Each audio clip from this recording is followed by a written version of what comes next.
All right, it's time to roll. So let's get into it. This session is called Sales Leap, and I do want to say that it became really obvious very early on in the development of this particular paraliminal that it's way more than for salespeople, way more. I had somebody on staff who was a ballet artist, and one of the things that she said is she would always listen to Sales Leap before doing a performance. And she would get the best reviews and she would feel so good while she was in her performances. And so we kind of nicknamed this particular paraliminal Performance Leap. Now, years later, I developed one called Performance Leap, but let me explain why this particular paraliminal is so significant to any of us who have interaction with other people. It really is about the influence that we have. And if you could think about your social sphere or wherever it is you do your work or interact with others, think of it as a sphere of influence. So who you are as a presence walking into that sphere of influence is significant. So there are a couple of things that are really helpful to do prior to stepping into those situations. Number one is understand why you're doing what you're doing. Now, it's really interesting to me that decades later, an international bestseller was written on the very first thing that you have to do on this paraliminal. It's know your why. Simon Sinek wrote a book on the power of understanding why you do what you do. It is really core to everything else. And think about who you are doing what you're doing as communicating, having an influence on the world around you. Now, I'll also coach people who are working on a daily basis for a company, and it might be for a toxic boss, and they don't understand why they even go to work, and they're really angry, and they're really disenfranchised from their career path because of the work that they do.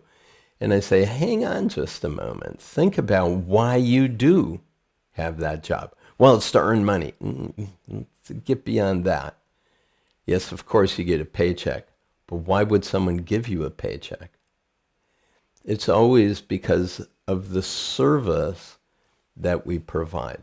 And the service that we provide is appreciated with the money that's given. Money is an expression of appreciation for the service that we deliver. So regardless of the job that a person has, we're always solving a problem in service of the employer or the customer. So if we can really get to the why we do what we do and get to that goal behind the goal, behind the goal, behind the goal, we're really understanding that it's about our fullest expression in the world, bringing our gifts and talents in service to others. The second thing that we want to do during this is think about some aspect of your performance that you would like to work on. So in a typical sales setting, we have what we would call a sales cycle.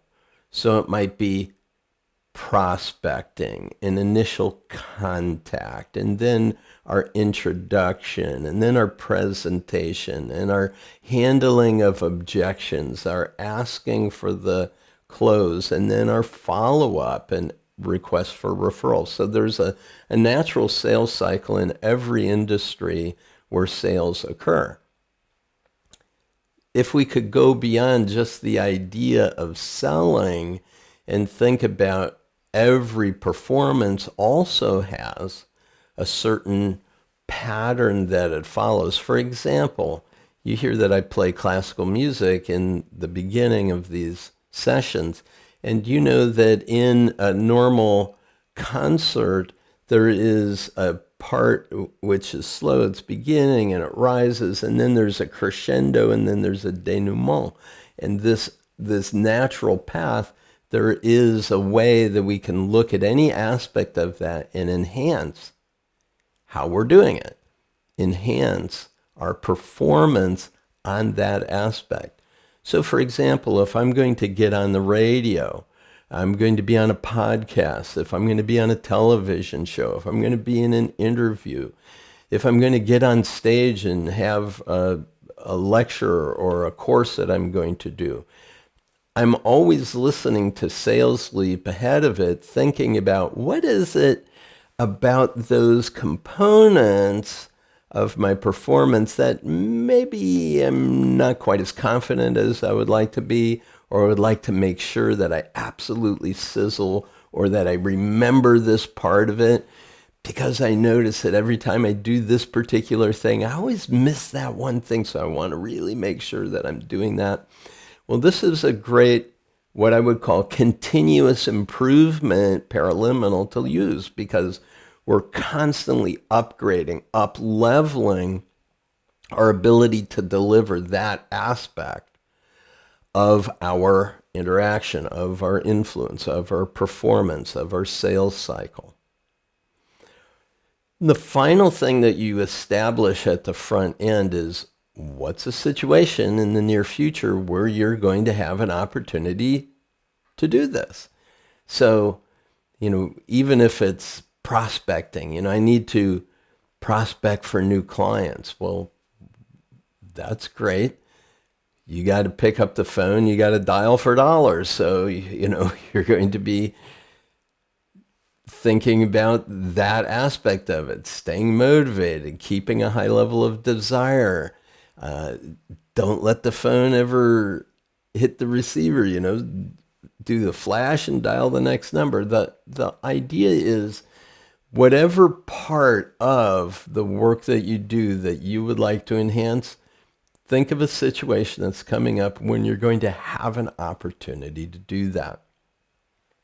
So I remember one time I was going to be on stage. We had hired a video team from the UK, and they were going to film this.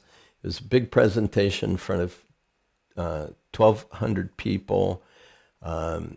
And the person who was going to introduce me was standing next to me, and I was just sitting totally relaxed, really focused. I had used the Sales Leap Paraliminal in the morning before coming down, and I was just in a really nice, reflective state, ready to go on. And he looked at me and said, "Why aren't you up? Why aren't you like jumping around, getting excited?" And I just looked up at him and smiled. I said, "I'm good." Because I had this interior space that was just full of such immense energy, ready to deliver. And he got up and he started my introduction. At that point, I stood up and I let every word, and then I let every applause as I was walking on stage just fill and motivate and radiate through me as the energy that I was ready to deliver. So it was really very cool. I just absolutely loved the idea that I had prepared, not in the seconds before, but well in advance for the experience I want to have. It was interesting. It was a 2.5-hour presentation. It was really a lot of fun. I had a blast. People loved it. They stormed the stage afterwards to ask questions. The sales at the back of the room were off the charts. It was the highest grossing performance in terms of sales after that this particular organization ever had to date. And, for me, it wasn't that I had to be crazy enthusiastic. I had a depth of my work and a true commitment. So my why, my performance, and finally the situation was present. Now, the other thing about this third aspect, so we've got the why, we've got what aspect of the performance that you want to enhance, but we've got this last one is the situation coming up in which you're going to have an opportunity to use it. Now, I'll often put that in paraliminals because I want to help you understand that in the heat of the moment where it's time to do what it is that you're pre-programming your mind to do, you might not consciously think of it. But if you've set it up ahead of time that in a situation, this or something similar comes up, here is how I choose to respond. Here's how I choose to behave. This is the result that I want to create. And your non-conscious mind gets that, so that when the situation occurs, spontaneously and automatically, and I always say this, whenever you want or need it, there it is. And that's the beautiful thing about having a communication with your non-conscious mind. It handles the details. Your conscious mind doesn't have to, because it's too easily burdened with the urgencies of the immediate that are right there. So if you think about any time we are doing what I would call mental image rehearsal, when you're pre-programming or future pacing, you're saying, okay, in that situation, this is how I'd like to perform. Then when the situation occurs, it starts rolling. Now, the other thing about this particular paraliminal, and I also do this with a number of others, there are tones that are given at these different stages in the cycle of performance. And then those tones are woven into the music that you hear, so that it fires off this loop, this sequence of events, the sequence of states. And so by mentally rehearsing at a conscious level, it drives it to the non-conscious mind, but then also working with the non-conscious mind to follow the sequence or chain of states to the ideal that you want. Boom, you're really going to have that deeply wired in. And this is why very often we'll get remarkable results and we'll wonder, wow, that went so easily. That whole thing flowed so well. I don't even know what was so different about it, but it was remarkable. People will come up to you and say, wow, you were spectacular at that. What did you do differently? You might think, I don't know. But if you trace back, you realize, oh yeah, I set this up a long time ago to have this thing occur. Now, you might also know, if you've listened to the Sales Sleep, that there is a metaphor that's being played in the left ear for your right brain. And it's a metaphor that was a pretty famous story, and I thought was made even more famous by Earl Nightingale's recordings. And Nightingale Conant Corporation presented this, and it was a story called Acres of Diamonds. And it's a story about a person who heard about the diamond fields that were happening in Africa. And so he sold his property and he went off in search of diamonds in the country. And he searched and ended up dying a broken man, penniless. Well, the person who bought his property started noticing these odd formations of rocks on his property. So he started looking at him. He thought, and he had it evaluated by a geologist. It was a raw diamond, and literally all over his property was acres of diamonds.